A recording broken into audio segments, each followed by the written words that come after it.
विष्णु पुराण द्वितीय अंश छठवां अध्याय। भूर्भु आदि 7 ऊर्ध्वलोकों का वृत्तांत। श्री मैत्रेय जी बोले, ब्रह्मन, आपने मुझसे समस्त भूमंडल का वर्णन किया। हे मुने, अब मैं भूवर्लोक आदि समस्त लोकों के विषय में सुनना चाहता हूँ। हे महाभाग, मुझ जिज्ञासु से आप ग्रहगण की स्थिति तथा उनके परिमाण आदि का यथावत वर्णन कीजिए।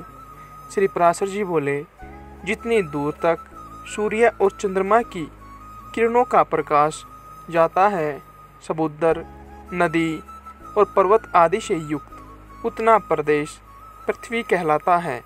हे द्विज, जितना पृथ्वी का विस्तार और परिमंडल घेरा है, उतना ही विस्तार और परिमंडल भूवर्लोक का भी है।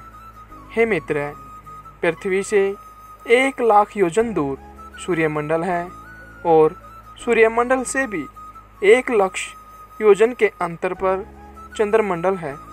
चंद्रमा से पूरे 100,000 योजन ऊपर संपूर्ण नक्षत्र मंडल प्रकाशित हो रहा है।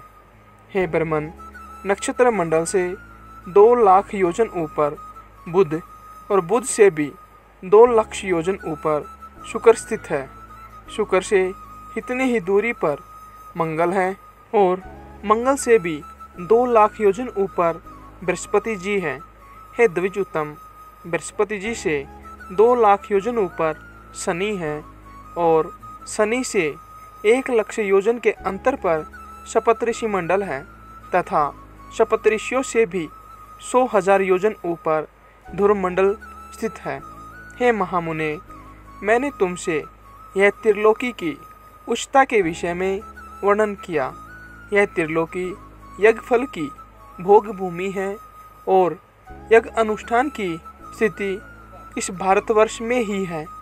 ध्रुव से 1 करोड़ योजन ऊपर महरलोक है, जहाँ कल्पांत पर्यंत रहने वाले भृगु आदि सिद्धगण रहते हैं।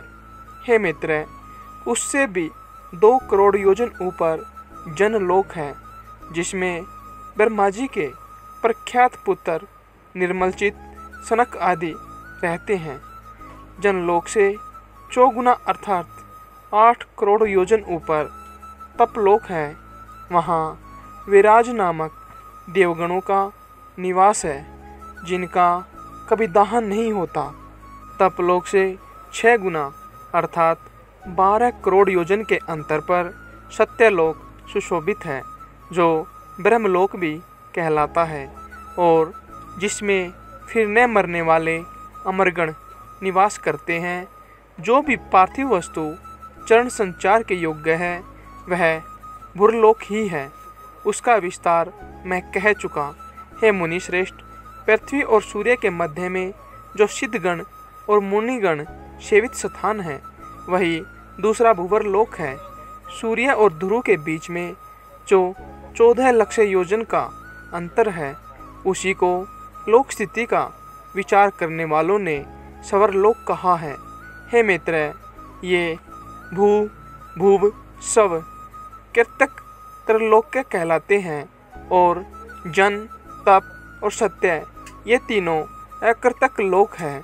इन कृतक और अकृतक त्रिलोकियों के मध्य में महरलोक कहा जाता है, जो कल्पांत में केवल जन शून्य हो जाता है, अत्यंत नष्ट नहीं होता, इसलिए यह कृत अकृत कहलाता है।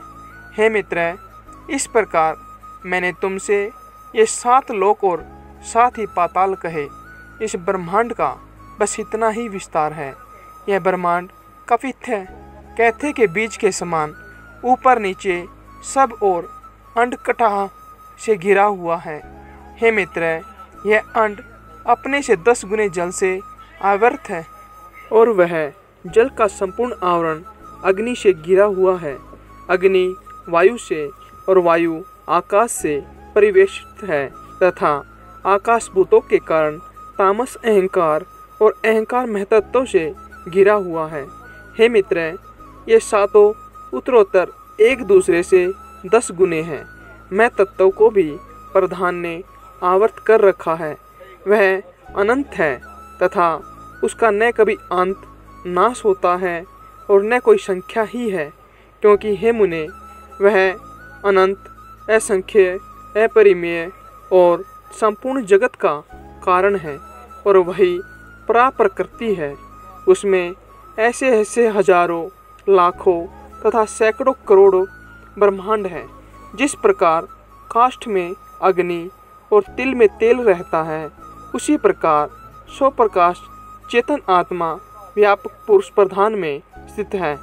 हे महाबुद्धे, ये संसरशील प्रधान और पुरुष भी समस्त भूतों की स्वरूप भूता विष्णु शक्ति से आवर्त है। हे महामते, वह विष्णु शक्ति ही प्रलय के समय उनके पार्थक्य और स्थिति के समय उनके सम्मिलन की हेतु है तथा सर्ग आरंभ के समय वही उनके शोम की कारण है। जिस प्रकार जल के संसर्ग से वायु सैकड़ों जल कणों को धारण करती है, उसी प्रकार भगवान विष्णु की शक्ति भी प्रधान पुरुष में जगत को धारण करती है। हे मुने, जिस प्रकार आदि बीज से ही मूल, सकंद और शाखा आदि के सहित वृक्ष उत्पन्न होता है और तदंतर उससे और भी बीज उत्पन्न होते हैं तथा उन बीजों से अन्य अन्य वृक्ष उत्पन्न होते हैं और वे भी उन्हीं लक्षण, द्रव्य और कारणों से युक्त होते हैं, उसी प्रकार पहले अव्याकृत प्रधान से महतत्व से लेकर पंचभूत पर्यंत उत्पन्न होते हैं तथा उनसे देव, असुर आदि का जन्म होता है और फिर उनके पुत्र तथा उन पुत्रों के अन्य पुत्र होते हैं। अपने बीज से अन्य वृक्ष के उत्पन्न होने से जिस प्रकार पूर्व वृक्ष की कोई शक्ति नहीं होती, उसी प्रकार अन्य प्राणियों के उत्पन्न होने से उनके जन्मदाता प्राणियों का ह्रास नहीं होता। जिस प्रकार आकाश और काल आदि सनिधि मात्र से ही वृक्ष के कारण होते हैं, उसी प्रकार भगवान श्री हरि भी बिना परिमाण के ही विश्व के कारण हैं। हे मुनिषतम, जिस प्रकार धान के बीज में मूल, नाल, पत्ते, अंकुर, तना, कोश, पुष्प, शीर, तंडुल, तुष और कण सभी रहते हैं तथा अंकुर उत्पत्ति की हेतुभूत सामग्री के प्राप्त होने पर वे प्रकट हो जाते हैं, उसी प्रकार अपने अनेक पूर्व कर्मों में स्थित देवता आदि विष्णु शक्ति का आश्रय पाने पर आविर्भूत हो जाते हैं, जिससे यह संपूर्ण जगत उत्पन्न हुआ है, जो स्वयं जगत रूप से स्थित है, जिससे यह स्थित है तथा जिसमें यह लीन हो जाएगा, वह परब्रह्म ही विष्णु भगवान है। वह ब्रह्म ही उन विष्णु का परम धाम, पर स्वरूप है।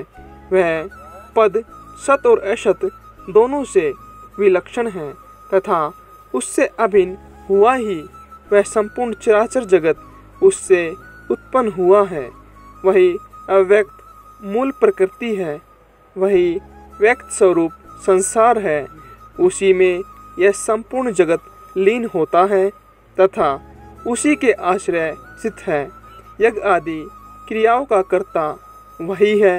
यज्ञ रूप से उसी का यजन किया जाता है और उन यज्ञ आदि का फल स्वरूप भी वही है तथा यज्ञ के साधन रूप जो सरसुवा आदि हैं, वे सब भी हरि से अतिरिक्त और कुछ नहीं है।